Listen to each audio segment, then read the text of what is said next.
Yes, my friends, you read that title correctly. Kept you waiting, huh? For years upon years, Halo fans have begged the powers that be for a Flood horror game, to no avail. Until now. This is Branching Sickness, the Flood horror game of our dreams. Today, it's about time that we have a very long overdue talk about Branching Sickness, about everything from its story and setting, to its gameplay, its enemies, and much more. I had a long call the other night with one of the lead developers, Sidera, and I've now not only seen playable builds of this game in the flesh, but I've also got some rather exclusive, never-before-seen details to reveal. Also, quick apology, I've got something of a flood infection myself right now, so if I sound rough at any point in this video, then, well, it's me trying to prevent the grave mind from talking through me and giving you all the logic please, so, you know, you gotta commend me for that, right? So, let's start right from the top. What actually is Branching Sickness? Branching Sickness is a fan-made first-person shooter horror game with traditional Halo gameplay that aims to create a fun new experience that Halo has never seen before. You play as Gunnery Sergeant Noah, a UNSC Marine and a veteran of the campaign to retake Harvest. He's no stranger to terrifying situations and overwhelming odds, and like always, his focus is on survival and completing the mission. The plan is for the game to be roughly the same size as ODST. Of course, the main attraction is going to be the narrative-driven campaign in which you play as Gunnery Sergeant Noah, who to me kind of looks like something of a hazmat marine, and given his history with the operation to retake Harvest, the story itself is going to intertwine with Halo Wars, although how and also where in the Halo Wars timeline is currently up in the air, despite what it might say in the Discord. They've not actually nailed that down yet. Then there's going to be a repeatable PvE co-op experience with matchmaking. Now, Sidera told me their rough plans for this mode and also its current work in progress name, which sounds pretty cool, I gotta say, but for the sake of keeping things private, I'm not going to reveal any of that today, sorry. For this mode, your character is going to be customizable, so they're going to be having full classic color customization, so none of that modern coating garbage, and also fully classic emblem customization as well.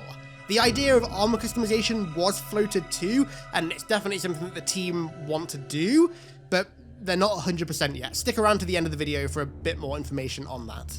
There's also going to be an extra feature that wasn't in ODST and that Halo actually hadn't done at all until Infinite. A firing range where you can test out all the weapons in the game. Now, as you can see, the firing range itself is actually fully built and on their end is entirely playable, and I gotta say, it looks unbelievable. Personally, I think this looks miles better than Infinite's Academy. I mean, seriously, just look at this. The Halo 3 style targets, the range bays, the murky, grimy atmosphere. It all looks amazing. The game itself is built in Unreal Engine 5, so, you know, if you like what you're seeing, then consider this something of an insight into how the next official Halo game might just end up looking. The guys have done an absolutely incredible job making the most of UE5's potential here. Honestly, I legit can't put into words how good this game looks. In fact, I don't want to jump the gun here, but call me crazy, I legit think that this is the best that Halo has ever looked. As for the gameplay itself, well, the firing range is really all they have to show off for now, at least, but Sidera did show me some gameplay from a few builds that they haven't shown off yet, and I can tell you for a fact that what you're seeing right here is not smoke and mirrors. No smoke and mirrors, pre-recorded bullshit! This is exactly how the game looks, how it plays, how it behaves, etc, etc. It really does look this good in practice. In fact, one of the segments that he showed me was in this room that they've shown off quite a few times in pictures, and let me tell you, it might look amazing in pictures, trust me, it still looks that good in the gameplay as well. In fact, it almost felt kind of surreal seeing such an authentically designed and gritty foreign environment in this level of detail, whilst also still feeling unmistakably Halo. And you know, that's the thing so far about this game. So far, everything that I've seen that's both public and also private really does just exude that pure Bungie-era Halo feeling.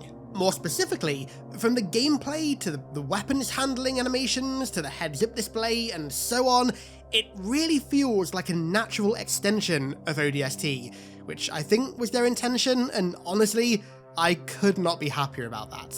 But first and foremost, Branching Sickness is of course a Flood horror game, so I think it's time to talk about the game's Flood, which, let me tell you, the team have big plans for. Seeing as of course the Flood are the primary enemy of the game, they're going to be fleshing their sandbox out more than any Halo ever has done before, in terms of both the actual Flood forms themselves and also the overall AI of the hordes.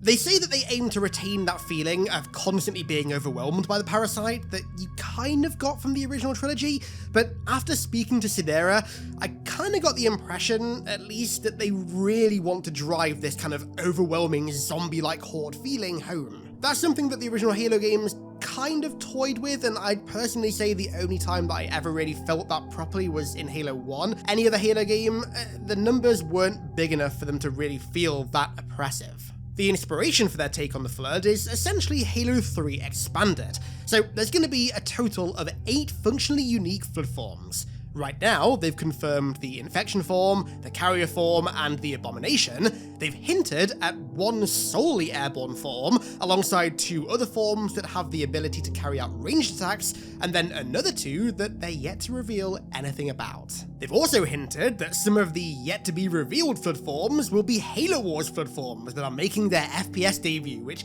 I think is pretty exciting, and also very in keeping with the game's Halo Wars narrative roots. In the latest blog post, they actually went quite into detail about some of the AI of the Abomination in particular, the animations of which they gave us a little teaser of in this rather ominous clip. So, being a Keymind form, the Abomination is going to act like something of a Flood captain. It won't immediately engage in battle, but rather will command and empower the lower Flood forms around it. But then, once a certain number of those Flood forms are eliminated, it'll position itself to attack.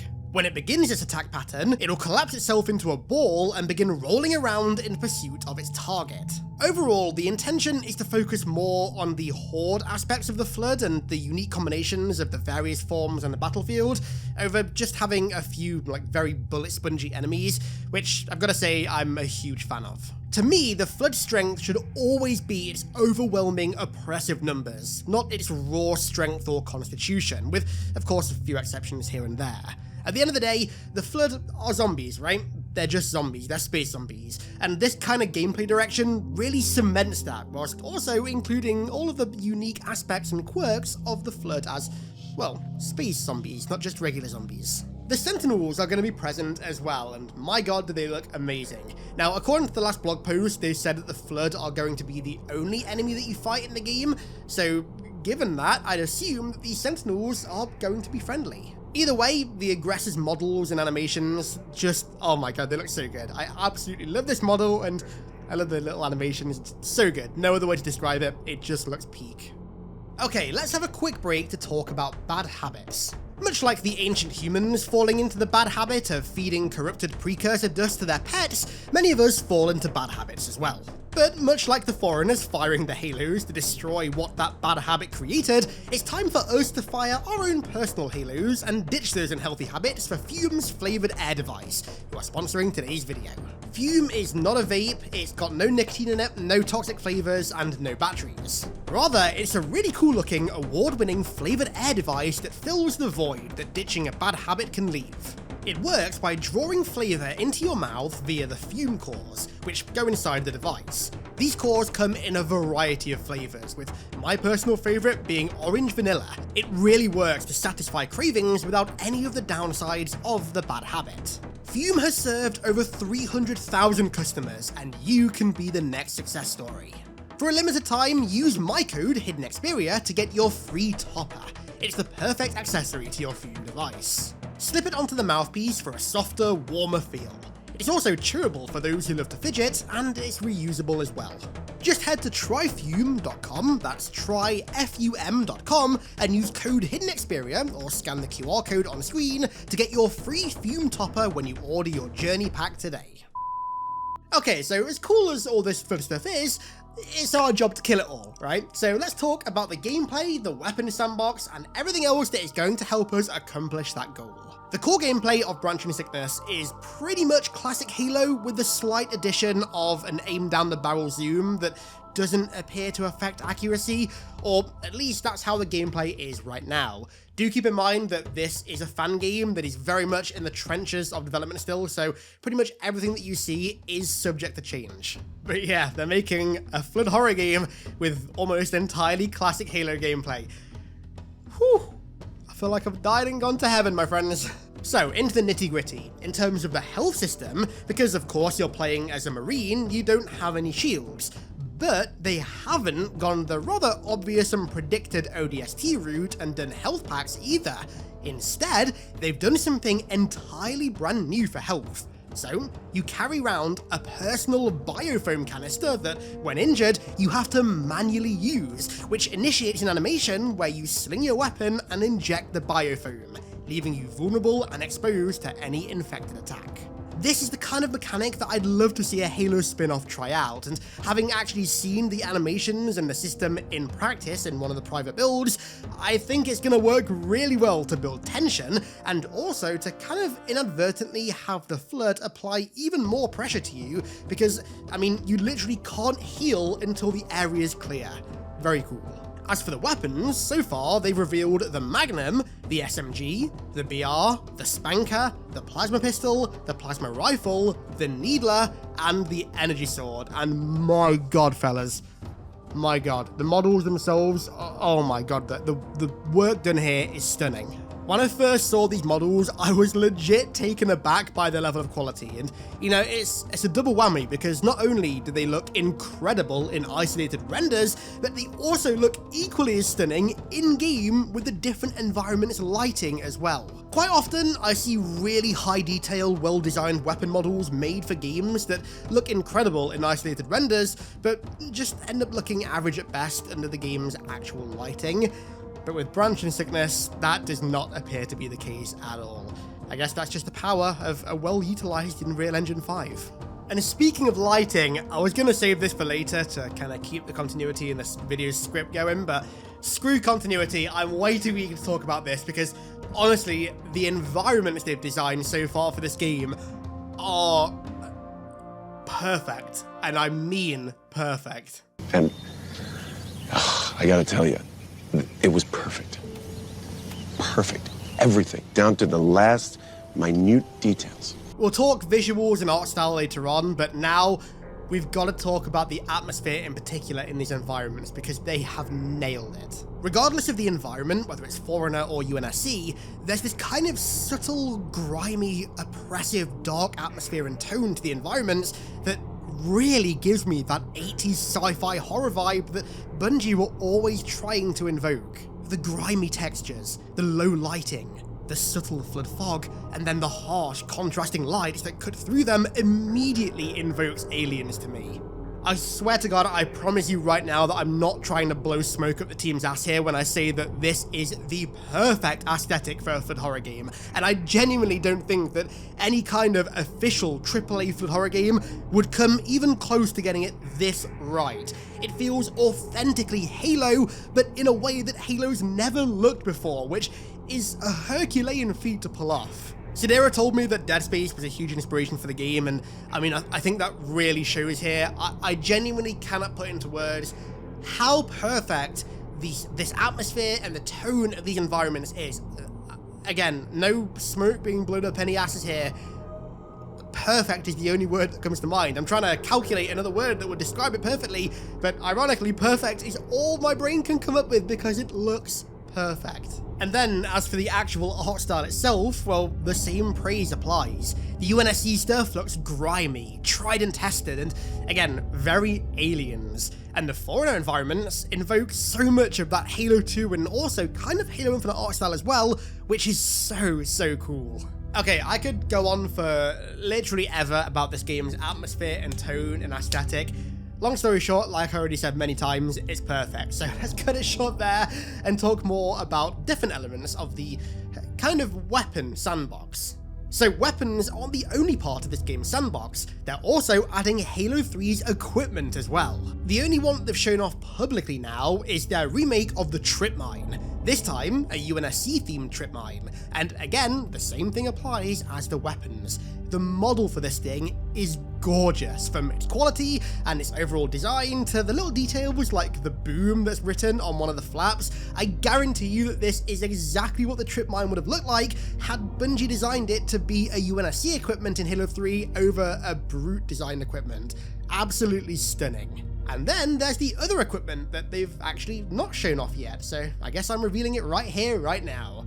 The deployable cover. With their focus on adding a few more range-capable flood forms, this thing is probably going to come in quite handy. So when Sidera walked me through its model, which again I've got to say is absolutely stunning, he said that it's the Halo 2 style of deployable cover, but just like Halo 3, it is dynamically deployable as equipment. And I guarantee you that these two are just the tip of their planned equipment sandbox iceberg. In fact, let me know in the comments if there's any equipment in Halo 3, or I guess Infinite as well, that you'd like to see used specifically against the Flood. But of course, you can't have gameplay without a heads-up display, and as I'm sure you've already noticed, their HUD is a gorgeous semi-recreation of ODST's HUD, even complete with the compass. Now the HUD looks amazing, but I think so far the magnum opus of UI design in this game are the menus. Now I've already seen people freaking out because of the kind of very Reach-esque main menu pictures that they revealed so far, but trust me, having actually seen the menus in practice, in action, working and going between the sub-menus, I can tell you right now that the menu design in this game is even better than you think it is. Real quick, huge shout out to the team for sending me this picture to show off and talk about in this video. Now granted, you can't see it quite as well in a static image as you can in motion, but the menus are actually a perfect blend of the general layout and functionality of Reach's menus, and then the theming and immersion of ODST, and more so, Halo 2's menus. The idea was for the menus to feel like you're interfacing with a UNSC terminal, which explains the ODST Virgil style border details and also the scrolling text in the background in the vein of Halo 2. In fact, that's why Halo 2's UI and menus are still my favourite. The scrolling symbols in the background felt like the menu itself was an in-universe foreigner terminal. It made the menus feel immersive. And I can honestly say that the same goes here with Branch and Sickness's menus. They are the perfect blend of Reach's functionality, Halo 2's immersive theming, and a little bit of ODST sprinkled on top as well. People are gonna fall in love with this game based on the menus alone, I guarantee you right now. All in all, every element of this game so far, the weapons, the sound effects, the UI, the HUD, the atmosphere, the environment design, the tone, etc, etc, comes together to create a truly authentic Halo feeling experience. Honestly, to me, this feels like the kind of thing that Bungie would have made back in the day. Now, one of the problems that fan games typically face with kind of like any IP is they release something that looks really, really cool, and then the game just never comes out. And look, I get it. Making a fan game is like unbelievably hard. You're doing it with zero funding, no profit incentive whatsoever, and with a small team that you have to kind of manage yourself, right? It's not easy. You have to substitute your free time after work or school or whatever, working what is essentially a second job developing the game for free, right? And so as a result, I know that inevitably the same questions are going to be asked about Branch and Sickness because it is a fun game at the end of the day. And Sidera did say to me that the project is still a ways out from releasing yet. They're still building the base of the game up right now. Now, of course, time is the ultimate thing that will tell if this game ever actually comes out, but after that call that I had with Sidera, and after he walked me through the various builds that they had that were much further along than I thought they'd be, and after he talked to me about the general team structure and how he leads them and stuff like that, I definitely left the call with a certain degree of certainty. They've got a killer project on their hands that's already drawn in a ton of attention. They're making a Halo game that fans have wanted for decades, and by all intents and purposes, they're pulling it off right now. They've got a good team structure that's filled with mega talented artists, programmers, and everything else, and they've also got a really good team philosophy as well. They said that they've not shown too much off yet solely because they don't want to show anything off until it's absolutely ready to be seen by the public. And I mean, I think that firing range footage is a perfect example of why that philosophy is the right one to take. The reason that they've managed to drum up so much attention and hype so far, despite showing very, very little off, is because what they have shown off has been at a quality level that far exceeds people's expectations. And they want people to know that that's the level of quality that you can expect from this game. And so, instead of constantly posting whatever they can to pull in views or clicks or follows and the like, they're instead gonna hold stuff back until it looks this good to further that, which I really admire. Also, for anybody wondering if they're even allowed to make a game like this, given that obviously they don't own the Halo IP, Microsoft/Xbox do, it's totally within the game content usage rules, so this right now, as long as they don't profit off it and sell the game for money, which obviously they can't do that, as long as they don't do that, the game is perfectly allowed to be made. In fact, in the past, 343 have actually been really supportive of Halo fan games, so if you're worried about, I don't know, 343 all of a sudden just taking this game down out of nowhere, given that it's a fan game made with entirely original assets, I wouldn't worry about that. And on that note, the Branching Sickness team are currently looking for new people to come and join the team to fill a select few roles. And these roles are hard surface 3D modelers, specifically for armor creation, 3D creature modelers to help design the flood forms, and 3D environment artists, specifically organic environment artists with some Houdini and Unreal Engine experience to join the team and help them execute on their concepts for environments. So their environments are heavily based on Halo 3's concept art in particular, so if you happen to have Houdini and also have experience working in the Unreal Engine and want to help bring those concept pieces to life, or you think that you have the skill set for any of the other roles that I mentioned, then head to the team application form in the description. I will say, please only apply to join this team if you have the necessary skills, the necessary software, and only if you want to help them truly execute on their vision for this soon-to-be masterpiece of a game, fingers crossed. I don't want to go flooding them with tons of applications that go nowhere. Oh, and also go drop Branching Sickness a follow on Twitter and also join their Discord too. Links to both are also in the description. And that, my friends, is an overview of everything that there is to know right now and also a little bit more as well about Branching Sickness, Halo's first ever flood horror game. Now, I'm sure it might have come across in this video already, but I think it's safe to say that me being excited for this game is the understatement of the century. The way that they've managed to nail that authentic, iconic Halo feel in pretty much every way, whilst also designing something that Halo's never actually done before is genuinely incredible, and I cannot wait to see what they reveal next. You know for a goddamn fact I'm going to be covering it when they do, so if you haven't done this already, make sure you subscribe down below and also leave a like if you enjoyed as well. Don't forget to head to tryfume.com and use code HiddenXperia, or just scan the QR code on screen to get your free fume topper when you order the journey pack today. And so, with that said, I'm going to round this bad boy out there. I want to give a huge thank you to all of my amazing patrons for the continued support over there, as per usual. Thank you all so much, and thank you all so much for watching. I really hope you guys enjoyed. And I'll catch you all in the next one.